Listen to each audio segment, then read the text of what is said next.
어렸을 때는 시간이 그렇게 늦게 갔습니다. 요즘 젊은이들 앞에서 옛날 얘기하면 안 된다고 하는데 그래도 우리 권사님들을 믿고 권사님들이 계시니까 잠깐만 옛날 얘기를 하면 국민학생 때, 저는 국민학교를 다녔습니다. 초등학교가 아니라 국민학생 때는 얼른 중학생이 그렇게 되고 싶었습니다. 왜냐하면 중학생이 되면 교복을 입었습니다. 그러면 까만 교복 하나도 멋있지 않은데 그 교복 입는 것이 그렇게 부러워서 중학생이 되고 싶었고, 또 중학생이 되면 어떤 일이 생겼냐면 머리를 다 깎았습니다. 그 머리 깎는 게 뭐가 좋다고 그 중학생 형들이 머리 깎고 있는 걸 보면 나도 저렇게 빨리 중학생이 되어야 되겠다. 고등학교 때는 얼른 성인이 되어가지고 그땐 다방이라 그랬습니다. 커피숍을 다방에도 가고 극장에도 마음껏 가고 싶었고, 6년을 머리를 못 키우고 있으니까 자유복도 입고 다시 또 머리를 기르고 싶었습니다.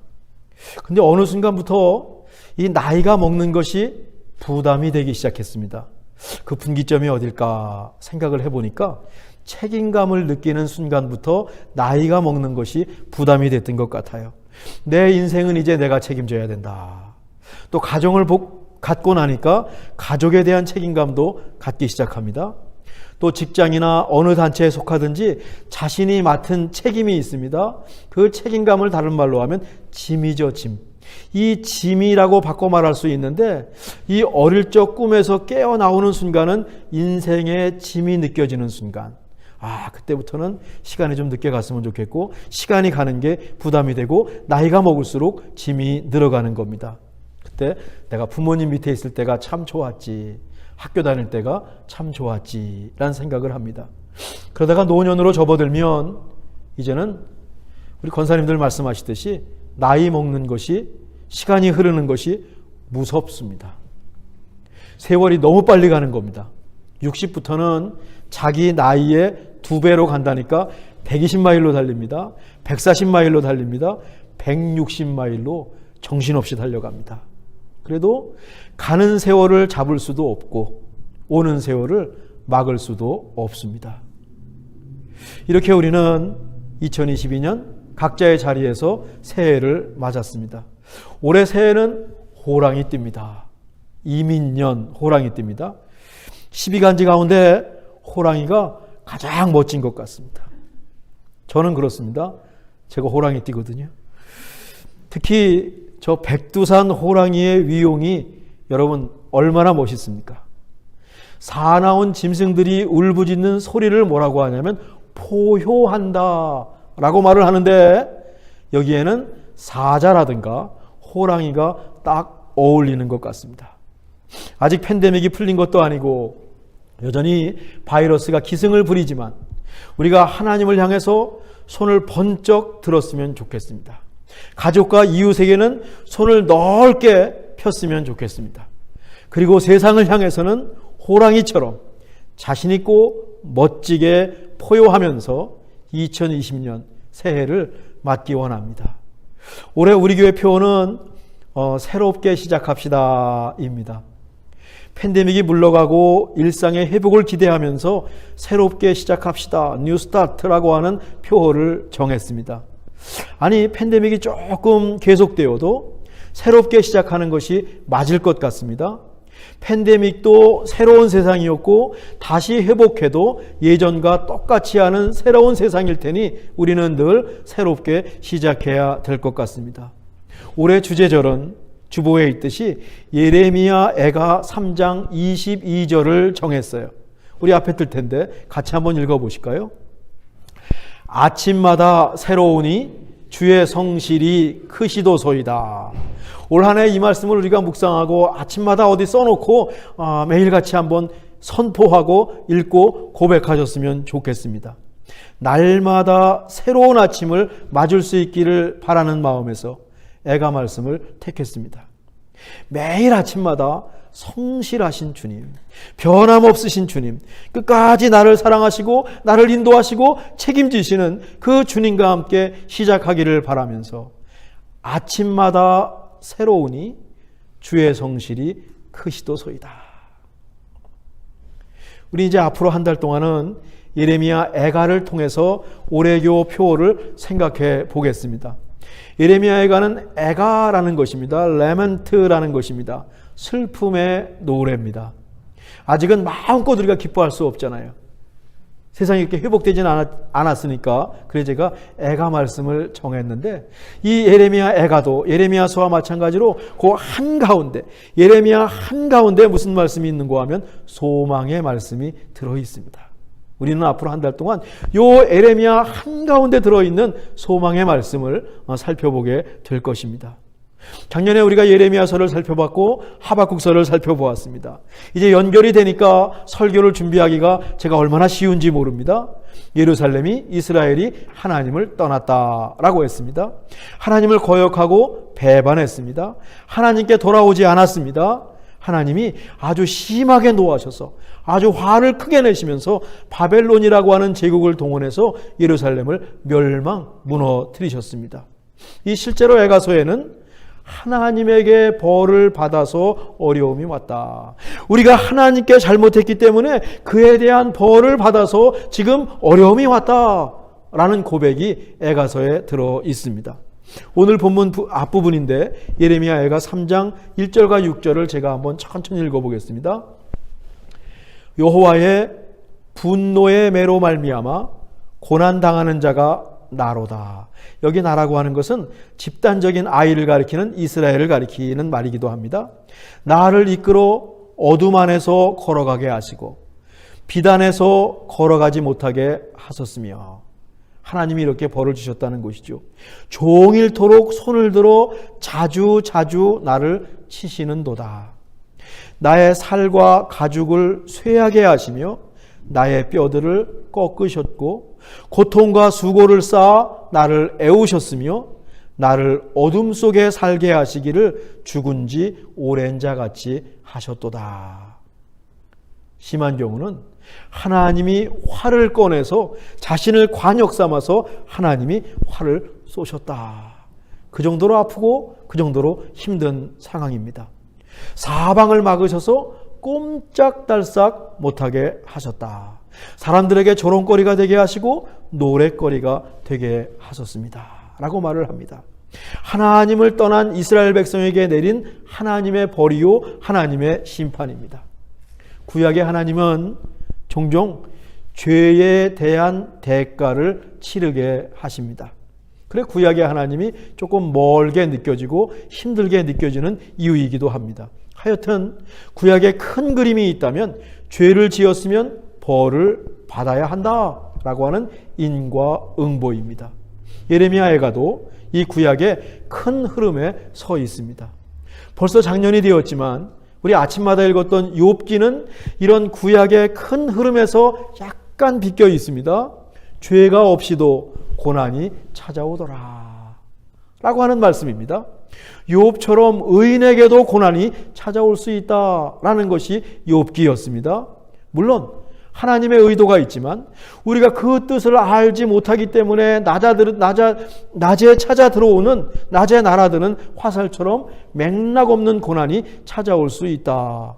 욥기가 말합니다. 무슨 말입니까? 모든 고난은 하나님의 벌이 아니다 라고 하는 그 아주 구약의 정통의 반기를 드는 메시지가 성경 욥기죠. 전 욥기를 아주 사랑합니다. 하여튼 그런데 우리가 살펴볼 예레미야 애가는 예루살렘에 임한 하나님의 심판을 말하고 있습니다. 만신창이가 되었습니다. 애가 2장 11절인데 제가 읽죠. 내 눈이 눈물에 상하며 내 창자가 끊어지며 내 간이 땅에 쏟아졌으니 이는 딸 내 백성이 패망하여 어린 자녀와 젖먹는 아이들이 성읍 길거리에 기절함이로다. 기절한 아이들이 길에 누워있고 내 모든 내장이 밖으로 뛰어나와 있습니다. 예루살렘이 재기불능의 폐허가 되었습니다. 하나님의 벌이 이렇게 무섭습니다. 이렇게 무섭습니다. 그런데 이 애가를 쭉 따라가다 보면 단지 슬퍼하지 않습니다. 그러면 신세한탄입니다. 낙심입니다. 애가 속의 이스라엘은 그 어려움 속에서 하나님을 다시 생각합니다. 탕자가 그 어려움 속에서 아버지를 생각했듯이 이 이스라엘도 그 어려움 속에서 하나님을 다시 생각합니다. 자신들의 과거와 잘못을 돌아봅니다. 하나님께 돌아오는 회개지요. 애가 2장 18절과 19절인데 우리 한번 같이 읽으실까요? 그들의 마음이 주를 향하여 부르짖기를 딸 시온의 성벽아 너는 밤낮으로 눈물을 강처럼 흘릴지어다. 초저녁에 일어나 부르짖을지어다. 내 마음을 주의 얼굴 앞에 물 쏟듯 할지어다. 너무 힘들어서 눈물을 쏟았죠. 앞에서는. 이번에는 하나님 앞에서 자신들의 잘못을 돌아보면서 강처럼 눈물을 쏟습니다. 같은 눈물인데 의미가 다릅니다. 지난번에는 신세 한탄의 눈물이었다면, 슬픔의 눈물이었다면, 여기 나오는 눈물은 회개의 눈물입니다. 하나님께 돌이켜 돌아가겠다고 하는 눈물입니다.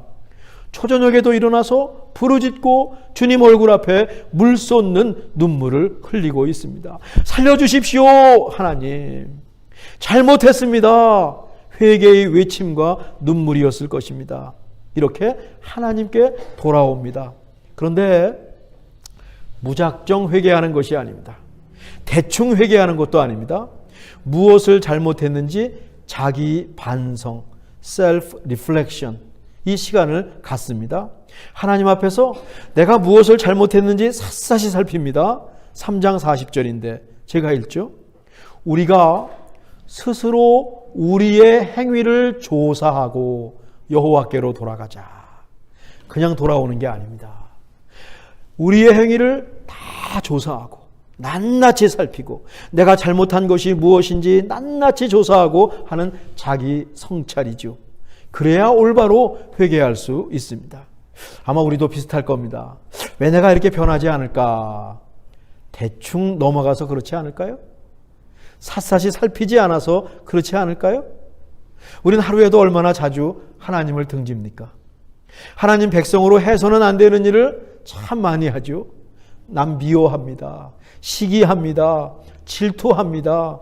환경이나 주위를 탓할 때도 얼마나 많습니까? 자기도 모르게 하나님 나 왜 이렇게 힘듭니까? 라고 하나님께 원망할 때도 종종 있지 않습니까? 하나님 백성답지 않게 살 때가 우리는 많이 있어요. 생각하면 생각할수록 파면 팔수록 우리가 참 못됐습니다. 참 나쁩니다. 구약시대였다면 이스라엘처럼 벌을 받았을 것 같아요. 그런데 버젓이 살아있으니까 슬쩍 넘어갑니다. 또 조금 양심이 있다면 예수님의 은혜 고맙습니다 라고 넘어갑니다. 또 옆을 돌아보니까 세상에는 막 사는 사람들이 너무 많으니까 상대적으로 나는 괜찮아요. 자기를 돌보지도 않고 돌아보지도 않고 앞만 보고 나가는 내로남불의 사람들이 세상의 지천입니다. 다 남이 잘못했고 세상이 자기를 그렇게 만들었다고 말합니다. 심지어 자기를 낳아주신 부모님을 탓하는 경우도 있잖아요. 곁에 있는 남편을 탓하고 아내를 탓하는 경우도 있지 않습니까? 그러니 세상이 망가졌으니까 그 망가진 세상 속에 살다 보니까 나도 모르게 그렇게 대충대충 넘어가더라라고 하는 것입니다. 하나님을 믿는 우리는 자신의 행위를 조사합니다. 수시로 자신을 돌아봅니다. 새해에는 이런 자기 성찰의 시간을 우리가 많이 가졌으면 좋겠어요. 애가 속의 이스라엘도 자신을 돌아보았습니다. 그리고 그 자리에서 두 손을 들고 하나님께 돌아오는데 41절입니다. 우리의 마음과 손을 아울러 하늘에 계신 하나님께 들자. 이렇게 자신을 돌아보는 과정은 오늘 우리가 읽은 본문에도 또 한 번 나오는데 20절과 21절인데 우리 한번 읽어보실까요? 시작. 내 마음이 그것을 기억하고 내가 낙심이 되오나 이것을 내가 내 마음에 담아두었더니, 여기 그것은 뭔고 하면 쑥과 담즙, 쓸개로 대표되는 아주 고초와 재난입니다. 쓰디쓴 고초와 재난입니다. 어려움을 기억했습니다. 잊지 않았습니다. 내 마음이라 그랬는데 이건 나라고 말해도 됩니다. 내가 그 어려움을 기억하니 낙심이 됩니다. 그렇죠. 어려운 때를 생각하면 낙심이 됩니다. 슬픔이 찾아옵니다. 그런데 그것조차도 나는 내 마음에 담아두었습니다. 담아두었던 히브리어는 내 마음에 돌려서 간직하고 있습니다. 자신을 돌아보면서 깨끗이 하는 정화, 카타르시스의 과정이다라고 하는 것입니다. 그래야 같은 잘못을 반복하지 않지 대충대충 넘어가면 우린 또 잘못하는 습관적인 죄를 범하게 되어 있습니다. 그리고 마지막에는 하나님을 바라보는 거죠. 우리의 마음과 손을 하나님을 향하여 들자라고 하는 겁니다. 그 힘든 마음에 하나님을 대입하는 겁니다. 이것이 신앙인데요. 그때 나오는 고백이 있습니다. 어떤 고백인가 하면 오히려 나의 소망이 되었습니다. 오히려 나의 소망이 되었습니다. 히브리어를 직역하면 저기 영어처럼 그것을 내 마음에 두었더니 결과적으로 나의 소망이 되었습니다. 우리 성경에는 역전의 의미가 강조되죠. 오히려라는데 히브리어 본문이나 영어 번역은 결과가 강조되고 있습니다. 그 벌이 하나님이 벌을 주셨는데 그 벌이 오히려 소망이 되었습니다. 그 벌이 이런 자기 성찰과 회개와 하나님께 나와서 손을 드는 과정을 거치니 그 벌이 결과적으로 소망으로 변했습니다. 이것이 하나님을 믿는 사람만이 경험할 수 있는 신앙의 깊은 맛이 아닐까 싶습니다. 내적 성찰과 올바른 회개의 결과일 것 같습니다. 우리가 왜 하나님을 맛보지 못합니까? 우리가 하나님을 왜 없다고 진짜 계시다고 고백하지 못합니까? 이런 과정을 우리가 소홀히 했기 때문에 대충 하나님을 믿었기 때문에 하나님을 정면으로 만나지 못한 것 아닐까요? 우리 새해에는 이런 시간들을 많이 가졌으면 좋겠습니다. 그렇게 하나님께 왔어요. 하나님이 반겨주십니다. 하나님은 절대로 자기를 찾는 자들을 내치지 않으세요. 22절인데 같이 읽죠. 여호와의 인자와 긍휼이 무궁하심으로 우리가 진멸되지 아니함이니이다. 인자라고 하는 것은 제가 늘 말씀드리듯이 히브리어 헤세드입니다. 하나님의 사랑을 가장 잘 표현한 히브리어 표현, 헬라어로 가면 아가페가 되는 것이죠. 변치 않으시고 끝까지 사랑하시는 하나님의 마음이요. 긍휼이라고 하는 것은 compassion, mercy라고 번역되는 자비라고 번역될 수 있는 제가 종종 말씀드리는 라함, 레헴, 라함임이라고 하는 히브리어 단어입니다. 이건 또 어떤 단어가 있다 그랬습니까? 어머니의 자궁. 어머니의 자궁. 어머니가 아기를 품고 있는 아기집. 그걸 말할 때 라함이라고 하는 말을 씁니다. 아, 내 새끼 하고 끝까지 자식을 보호하는 그 엄마의 사랑이 곧 긍휼, 하나님의 긍휼이요 라함이다 라고 하는 겁니다. 인자와 긍휼의 하나님이 절대로 우리를 진멸시키지 않으십니다. 이 진멸시킨다라고 하는 말 속엔 뭐냐면 마지막 우리 아이들로 하면 파이널 리그잼 마지막 시험에서 페일하게 만들지 않으신다. 이 뜻이 진멸시키지 않는다라고 하는 의미 속에 딱 들어 있습니다. 이것이 하나님의 사랑이고 긍휼입니다. 그러니 오히려 결과적으로 소망이 생길 수밖에 없습니다. 근데 이제 한 가지 생각이 들어요. 하나님께서 벌을 주신다니 이 구약의 하나님이 여전히 마음에 들지가 않아요. 하나님의 인자와 사랑과 긍휼과 어울리지 않는 것 같아요. 뭔가 모순 같아 보입니다. 그런데 우리는 한 가지를 더 생각해야 됩니다. 하나님은 인자와 긍휼의 하나님이지만 하나님은 저스티스, 의로운 하나님이십니다. 잘못한 것을 벌을 주셔야 하는 하나님이십니다. 그러니까 의로운 하나님이시기 때문에 잘못한 것을 그냥 넘기지 않으십니다. 그런데 하나님의 목적은 벌을 주어서 진멸하게 하시는 것이 아니라 벌을 주어서라도 다시 회복시켜 주시는 것이 하나님의 목적이다 라고 하는 것입니다. 어려운 말로 응징적 정의가 아니라 retributive justice가 아니라 하나님의 벌은 회복적 정의다. restorative justice. 우리를 결국에는 회복시키고 결국에는 치유시켜 주시고 결국에는 소망의 길로 인도해 주시려고 하는 것이 하나님의 justice, 디바인 저스티스는 거기에 있다라는 것입니다. 하나님은 절대로 자신의 백성이 실패하도록, 페일하도록 내버려 두지 않으시고 다시 결국에는 결과적으로 소망을 주시는 분이지요. 올 한 해가 우리가 가야 할 길이 결코 쉽지 않을 것입니다. 우리가 실수하거나 잘못해서 어려움이 닥칠 수도 있고 맥락 없이 임하는 어려움도 있을 것입니다. 어찌 한 해가 좋기만 하겠습니까? 그때도 하나님은 우리를 fail 하도록 내버려 두지 않으십니다. 다시 회복시켜 주심을 믿고 우리 새해를 살기 원합니다. 이런 의미도 생깁니다. 그러면 처음부터 그렇게 해 주시지 왜 벌을 주고 회복시킬 필요가 왜 있었을까? 이건 극히 이기적인 질문입니다. 그렇게 하면은요, 아마 예루살렘 사람들은 절대로 정신 차리지 못했을 것입니다. 계속 나쁜 길로 갔을 것입니다. 하나님이 호되게 야단을 치니까 정신이 바짝 들은 것입니다. 그렇다고 하나님이 벌을 받고 있는 이스라엘을 내려다보면서 좋아하셨을까요? 그건 콩쥐팥쥐 이야기에 나오는 얘기입니다. 하나님은 자기 백성이 어려움을 겪는 것을 보고 벌을 받고 있는 것을 보고 예루살렘이 멸망해서 바벨론으로 끌려가는 것을 보시고 예루살렘 성전이 무너지는 것을 보시고 속으로 하나님은 많이 우셨을 것입니다. 그것이 바로 하나님의 긍휼, 라함, 어머니 사랑입니다. 전 이런 비유를 들고 싶습니다. 자식이 너무 잘못했어요.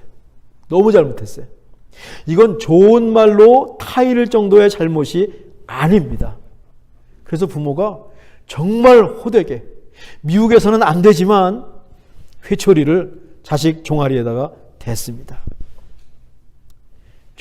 자식 종아리에 회초리 자국이 쭉쭉 났어요. 자식이 너무 아파서 눈물을 뚝뚝뚝 흘리면서 울고 있어요. 정강이가 빨갛게 부어올랐고 그 위에 회초리 자국이 났습니다. 이건 미국이 아니라 한국의 얘기입니다. 그때 부모의 마음이 어떤지 우리는 압니다. 네가 잘못했으니까 넌 당연히 받아야 된 벌이야. 쌤통이야. 이것도 모자라. 넌 더 맞아야 돼. 이렇다면 정상적인 부모가 아닙니다. 정상적인 부모는 절대로 그렇지 않습니다. 회초리를 들었지만 때리면서 아이들이 울 때 부모도 같이 웁니다. 그리고 내 정강이를 때리고 싶지만 내 정강이를 때려서는 이 아들이 고쳐지지 않을 것 같아서 지금 회초리를 들고 그 같이 울면서 회초리로 아이를 때리고 있습니다.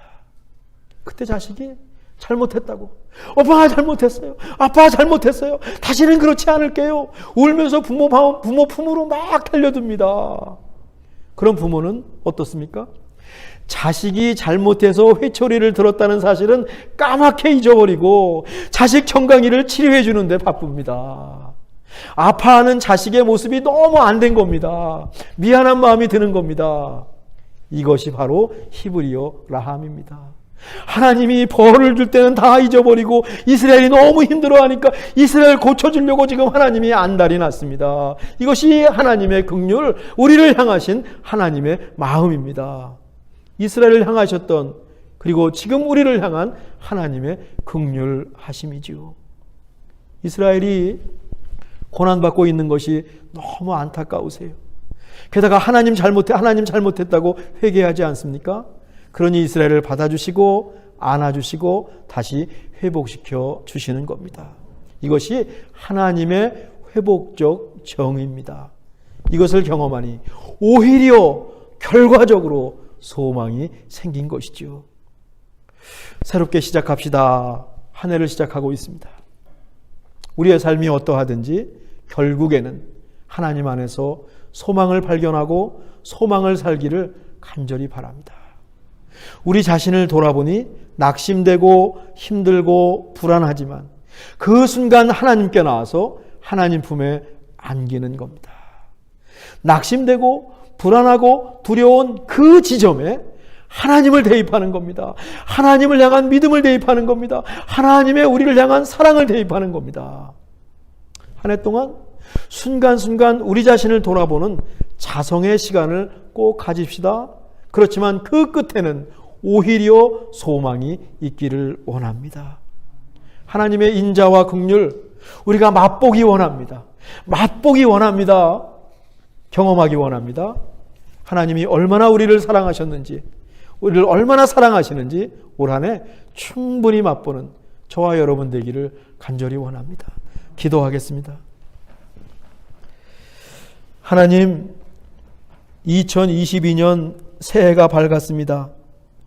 정말 호랑이처럼 포효하면서 한 해를 맞이하고 살기 원합니다. 아니, 우리 마음과 삶 깊은 곳에 임하는 하나님의 사랑 헤세드, 하나님의 긍휼 라함을 경험하고 맛보게 하여 주옵소서. 그 안에서 소망을 찾고 아침마다 새롭게 시작하게 하옵소서. 예수님의 이름으로 기도하옵나이다. 아멘.